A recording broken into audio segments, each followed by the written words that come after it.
Bonjour à tous et bienvenue dans ce résumé de l'actualité de mi-journée de ce vendredi 28 février. 23%, c'est le nombre de dossiers supplémentaires déposés en Vendée en 2024 pour des demandes de reconnaissance de surendettement. Des dossiers qui représentent une hausse plus forte que l'année précédente, mais qui est à relativiser si on la rapporte au nombre de dossiers par habitant. Écoutez. Alors, on enregistre une progression des dépôts de dossiers de surendettement sur 2024. Mais lorsque l'on regarde sur une tendance de longue période, on est encore sensiblement inférieur aux chiffres de 2019, plus encore aux chiffres de 2014. Donc, sur le long terme, on a toujours un taux d'endettement qui est un nombre de dossiers qui est maîtrisé, puisqu'on a 181 dossiers aux 100 000 habitants, ce qui est sensiblement moins que la moyenne nationale à 250 dossiers aux 100 000 habitants. Tout le monde peut, à un moment de sa vie, peut-être être en situation difficile, être en situation de surendettement. On établit une typologie du surendettement et ce sont plutôt des personnes qui ont entre 35 et 55 ans, plutôt des dames en situation monoparentale.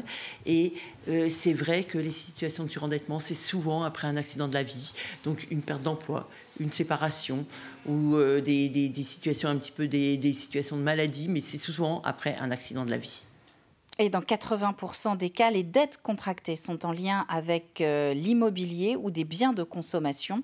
Le surendettement lié aux charges courantes, comme des factures par exemple, ne représente que 2 dossiers vendéens sur 10. Direction le sud Vendée à présent, où les élèves de l'école André Turcot au Langon sont en train d'étudier la Seconde Guerre mondiale. Pour bien comprendre le quotidien, mais aussi les enjeux de cette période, ils ont décidé d'aller chercher l'information directement à la source. Ils ont invité les enfants et petits-enfants de prisonniers de guerre de leur commune pour témoigner.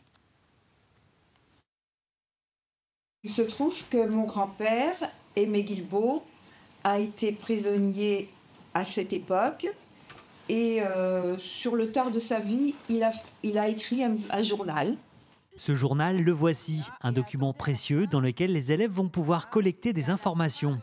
Envoyé comme prisonnier en Allemagne en 1941, cet ancien habitant du Langon a immortalisé son périple sur ses pages. Donc vous voyez, il a fait les cartes comme on faisait autrefois. Je ne sais pas si vous en faites encore des cartes. Il nous a semblé intéressant d'aller sur la recherche des prisonniers de guerre de notre village. Rendre concret l'apprentissage de l'histoire pour des enfants de 9-10 ans est important. Et donc se baser sur notre village, sur des gens qui ont habité, qui sont nés ici, qui ont habité là et puis qui ont un peu disparu pendant 5 ans, le temps de leur emprisonnement, alors en France ou en Allemagne. Et rechercher qui étaient ces gens-là nous semblait intéressant. Des recherches qui ont mené ces élèves sur le portail numérique des archives de la Vendée.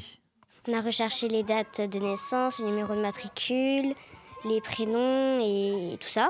Et en plus du témoignage de Jeannie Desmier, Hélène Bier, née en 1939, et Georges Martineau, né en 1936, sont venus échanger sur la captivité de leur père, des moments poignants qui ont marqué les enfants.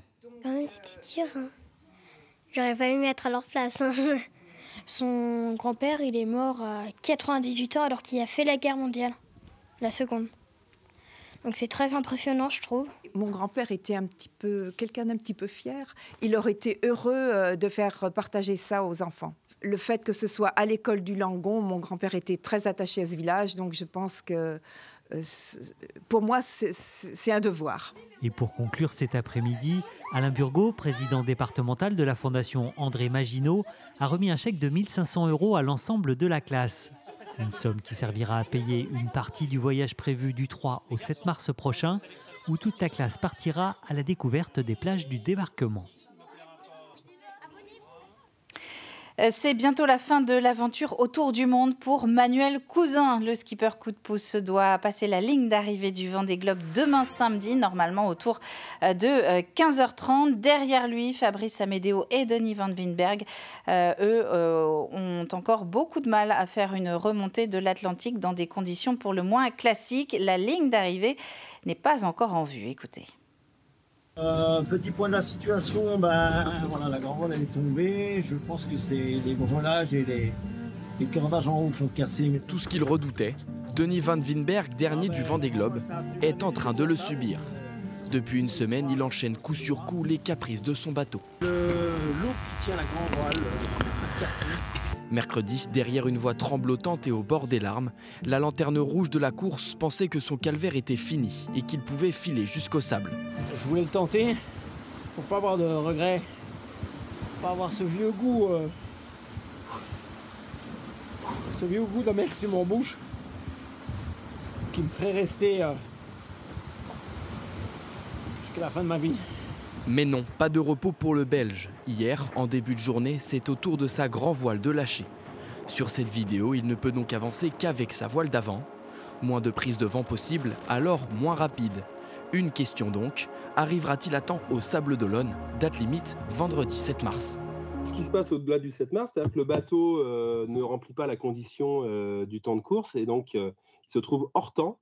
Et donc il valide quand même un tour du monde, ça c'est sûr, mais il ne serait pas classé, malheureusement, il ne ferait pas partie des finishers. Un long périple partagé par deux autres skippers. Fabrice Amédéo et Manuel Cousin, depuis le 37e jour de course, se sont partagés les 3 dernières places. Pour eux, le temps commence à se faire ressentir. Bonjour à tous, jour 274 sur le Vendée Globe. Non, je déconne. Je déconne, mais bon, ça commence à être un peu longuet l'histoire. Ça commence à être très très dur. Là, franchement, d'habitude, j'ai toujours le sourire, je me fais plaisir à naviguer. Là, ça commence à être vraiment dur, quoi. Selon les dernières estimations, le skipper de coup de pouce Manuel Cousin est attendu ce samedi. Quant à Fabrice Amédéo, son arrivée est prévue entre le 2 et le 3 mars prochain. Et pour Denis Van Winberg, c'est encore plus compliqué. Il risque d'être hors course. On y reviendra à 18h. Quelques images aussi de cette toute nouvelle initiative de Trivalis. Cela s'appelle Rouge Party. Nous vous en parlerons là aussi à 18h. C'est la création et mise à disposition d'un nouveau jeu pour sensibiliser aux déchets textiles sanitaires à usage unique. En d'autres termes, les protections hygiéniques féminines, elles représentent 2 déchets sur 10 dans notre poubelle grise. C'est la fin de ce journal. Prochain rendez-vous avec l'actu sur TV Vendée. C'est à 18h. Très bon après-midi à vous tous.